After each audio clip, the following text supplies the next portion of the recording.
দেখো বাচ্চারা, আমি তোমাদের মতো বাঙালি, ঠিক আছে? কারণ আমি যিশুকে আরাধনা করি।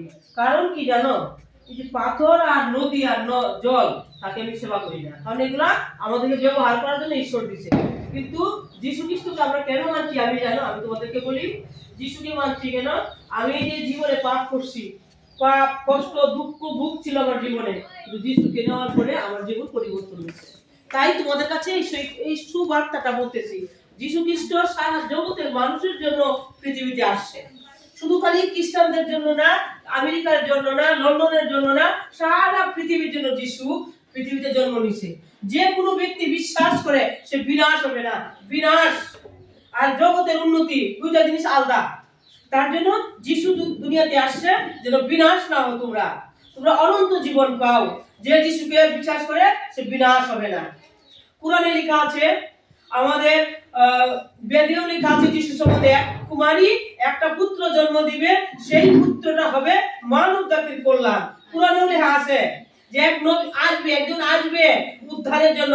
কুরআনে লেখা আছে, যারা কুরআন পড়ে জানবে যিশুর কথা লেখা আছে। ওরা নবী বলে ভাবে, কিন্তু যিশু সারা জগতের পাপকে হরণ করার জন্য পৃথিবীতে মানুষ রূপ ধরছে, যেন যিশুকে যে অ্যাকসেপ্ট করবে সেই অনন্ত জীবন পায়। আজকের জীবনটাই শুধু জীবন না, নরক।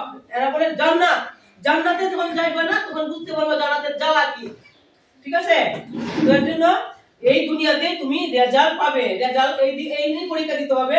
যিশু খ্রিস্ট আমাদের জীবন বাঁচাইতে আসছে। এর জন্য যিশুকে আমাদের সারি পৃথিবীর মানুষের জন্য করতে গেলেন, আর নতুন জন্ম নিলেন। যিশু খ্রিস্ট যেন মানুষের তাকে যেন ঈশ্বর বলে মানে, ঈশ্বরের পুত্র যিশু খ্রিস্ট।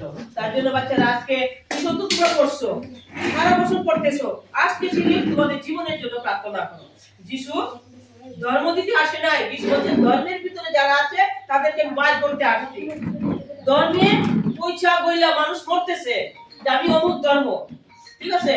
কিন্তু যিশু আসছে তোমাকে বাইর করবো, আমি বাইর করে তোমাকে সঠিক জায়গায় পৌঁছাবো, যে অনন্ত জীবন